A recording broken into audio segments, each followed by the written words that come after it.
नमस्कार। पांचजन्य के डिजिटल मंच पर एक बार फिर आपका स्वागत है। आज हम बात करेंगे लोकतंत्र की। जी हाँ, भारत में आंदोलन जीवियों की सुगबुगाहट जारी है और पड़ोस में चुनाव के परिणाम आकर गए हैं। तो प्रदर्शन और परिणाम इसी लोकतंत्र के अलग अलग छटाएं हैं। तो आज बात उसी लोकतंत्र की।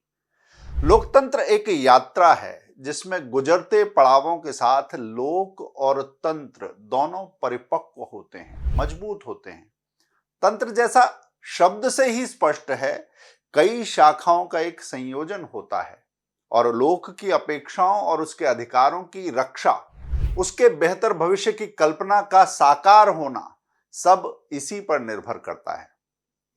लेकिन उसी तंत्र का अगर उसी के किसी अंग द्वारा अपहरण कर लिया जाए तो वो सारी आशाएं, सारी अपेक्षाएं धरी की धरी रह जाती हैं। यही अंतर है भारत के लोकतंत्र और पाकिस्तान के कथित लोकतंत्र में।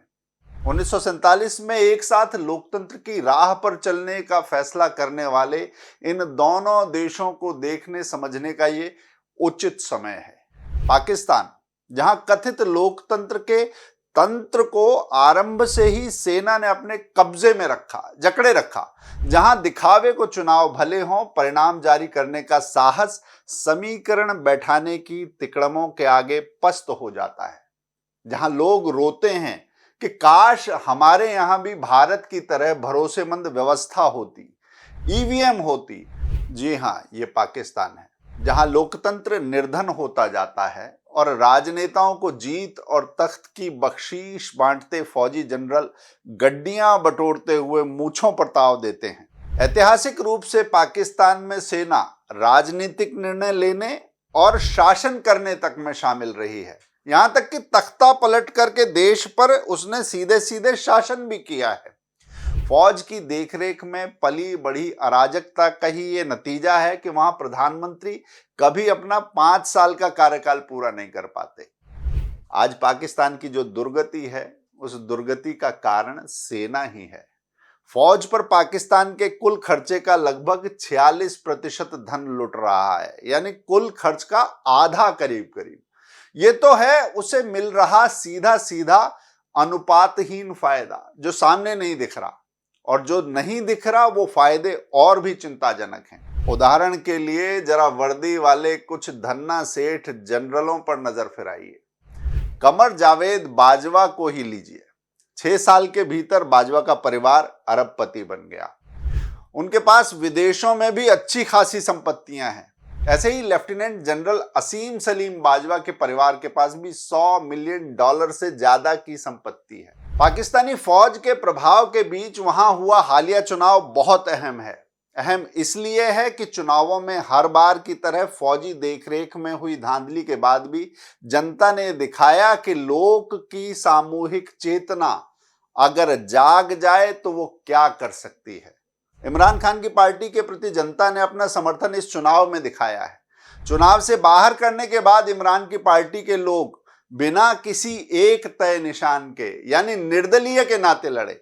चुनाव में सबसे बड़ा समूह निर्दलियों का ही रहा, यानी जनता उनके साथ थी जिन्हें सेना एक किनारे करना चाहती थी। ये सही है कि सत्ता के खेल में फौज ने एक बार फिर जोड़ तोड़ करके सरकार बनने का रास्ता निकाल लिया है, लेकिन जनता ने कदम ताल करते हुए फौज को साफ साफ संकेत दिया है कि अब उसकी नहीं चलने वाली। निश्चित तौर पर पाकिस्तान का ये चुनाव लोकतंत्र की मशाल को जलाए रखने की जनता की प्रतिबद्धता का उदाहरण है, मिसाल है।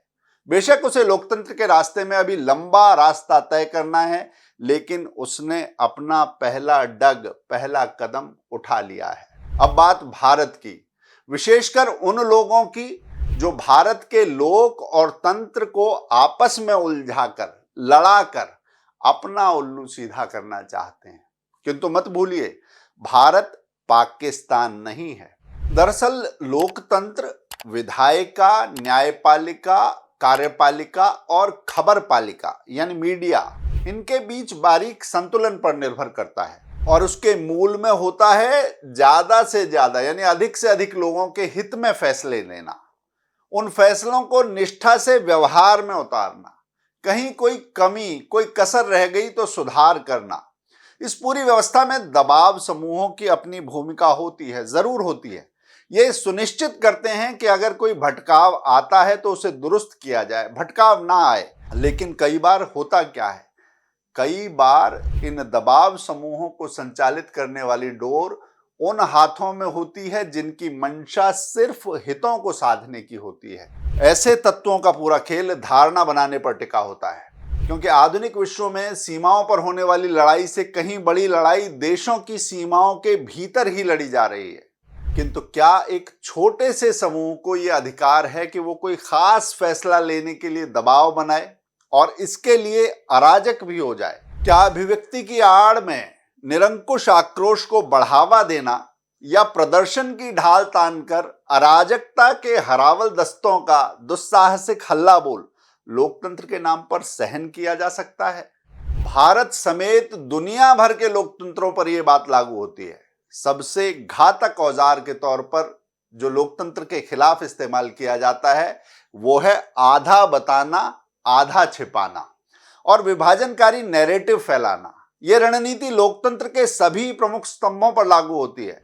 उदाहरण के लिए अगर भारत का ही संदर्भ लें, अगर सरकार 3 तलाक हटा दे तो इसे मुसलमानों के खिलाफ बताना और ये सवाल करना कि हिंदू महिलाओं के साथ भी तो अत्याचार होते हैं, यानी असल मसले को ही गुम कर देना, मुद्दे को से भटकाना। इसी तरह एक और उदाहरण, वर्षों गुजरात दंगों की बात करना, बार बार करना, लेकिन हर बार गोधरा का जिक्र जानबूझकर छोड़ देना।